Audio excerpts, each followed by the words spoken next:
All right, welcome into another edition of the Fast Break. I'm Casey Johnson. This is week 2, and here are the 4 storylines I'm going to be paying attention to this week. Number 1, how will the Bulls handle a schedule change that is giving them an unexpected set of back-to-back games? By now, you've heard, of course, the Bulls will play tonight against the Los Angeles Clippers in Los Angeles.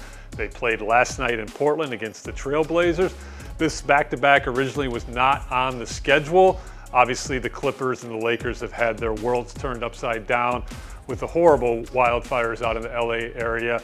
So this game presents a challenge for the Bulls. They are just 1-6 in the second game of back-to-backs. And as former coach Tom Thibodeau used to always say, you can find excuses in the NBA all the time if you look for them. The tough-minded teams, the good teams, get past excuse making and go out and execute and play basketball. The Bulls have not done that in the second game of back-to-backs to this point. Tonight provides another opportunity. And again, you could make an excuse. Hey, this wasn't supposed to be a back-to-back. This is tough. Clippers at home are tough. New stadium. You got to move past that and play good basketball tonight. The Bulls have that opportunity. Number 2, the forward rotation. Patrick Williams is getting a lot of blowback recently for his uninspired play in the month of January. In the first 7 games, he was averaging just 6.3 points and 3.1 rebounds. Obviously, Patrick Williams got off to a more aggressive start this season. He has not quite found his rhythm since he missed 10 games to rest that surgically repaired foot. There's been a lot of noise from fans across my mentions, things like that. Will there be more minutes for Modest Buzelis? Will there be more minutes for Julian Phillips? Some people have even asked about a lineup change. Billy Donovan has been resistant to that idea every time we've asked him about it. Patrick Williams is currently averaging 27 minutes a game. Julian Phillips is close to 14 at 13.7.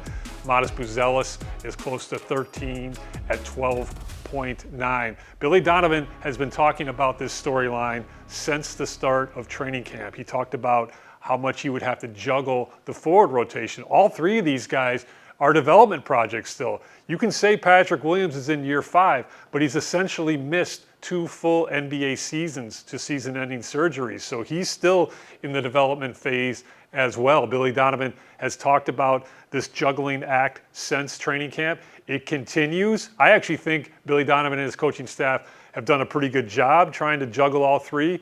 Of late, Julian Phillips has been ahead of Modest Buzelis in the rotation. And Julian Phillips, quite frankly, is doing exactly what the coaching staff wants Patrick Williams to do, and that is to impact the game without plays being called for him. If you watch Julian Phillips, he consistently attacks the offensive glass. He consistently cuts off ball. He consistently runs the floor hard in transition. These are things the Bulls want to see more consistently from Patrick Williams. But one more thing to remember about Patrick Williams. He remains, along with Ayo Dosunmu and Lonzo Ball, the best perimeter defenders on the Bulls. He typically takes the best front court player assignment. Those are assignments that Modest Buzelis and Julian Phillips are quite frankly not ready for yet. And that's why Billy Donovan has been hesitant to make a lineup change. But it's still a rotational puzzle to monitor this week and beyond. Storyline number 3 that I'm going to be checking out this week is Zach LaVine's continued quest to make the very rare 50-40-90 club. In NBA history, only 7 players have achieved this feat. That's when you shoot 50% from the field, 40% from three-point range, 90% from the free throw line. Larry Bird did it twice. Steve Nash did it 4 times. Kevin Durant did it twice. Kyrie Irving once. Malcolm Brogdon once. Steph Curry once. Reggie Miller once. Zach's closest came in the 2021 season. He shot 50.7% from the field, 41.9% from three-point range, 84.9% from the free throw line.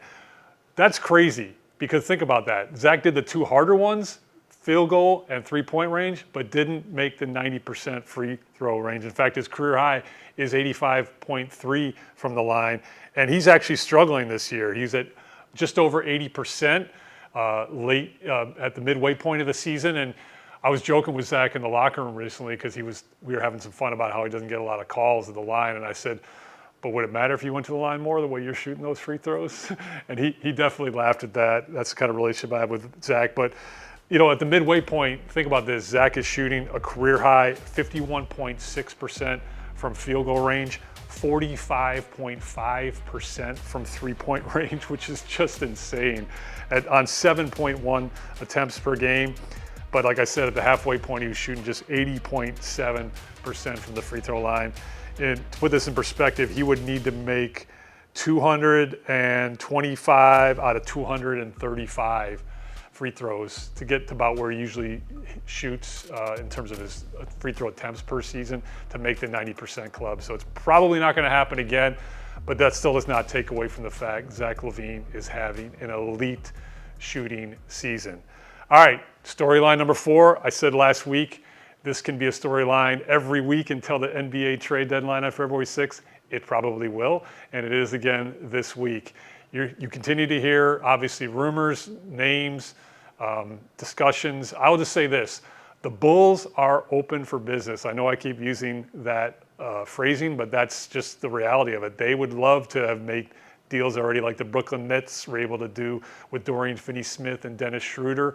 To this point, because of the size of the contract of Zach LaVine and Nikola Vucevic, they have not been able to. I said last week, I say it again, I still think it's going to be a long shot to find a home for Zach LaVine, but the Bulls will still obviously take and make calls on him. Nikola Vucevic, there remains some optimism internally that he will be able to be moved. I know they've been engaged on some preliminary discussions with at least 2 teams in the league, so those conversations will continue as we get closer to the NBA trade deadline. I opined before, I think he'd be a fantastic fit with Golden State. That's one team to monitor. And then there are other people. I mean, like Lonzo Ball obviously could help any playoff team. I think his injury history is too rich for him to be moved. But I also have been getting questions about guys like Kobe White and Ayo Dosunmu. We're going to bore you a little bit here with some CBA minutia. However, there is a new rule in the CBA that players on contracts within your own team can only be extended at 140%. So think about this. Kobe White and Ayo Dosunmu were signed to bargain deals when they were restricted free agents, and they were celebrated at the time, but that actually could come back to bite the Bulls because unless you have cap space, you cannot exceed that 140% salary. And so do you proactively make a trade to get out ahead of that and not lose those guys for nothing? I know for a fact that both Kobe White and Ayo Dosunmu are valued extremely highly internally, but as a front office and any executive, you have to think long-term and big picture. So is this a scenario in which you want to get out in front, potentially, and I want to emphasize the word potentially, losing these players for nothing because of this CBA stipulation, and try to turn that asset into a positive? This front office has been maligned in the past for holding on their assets like Alex Caruso and DeMar DeRozan and Andre Drummond for too long.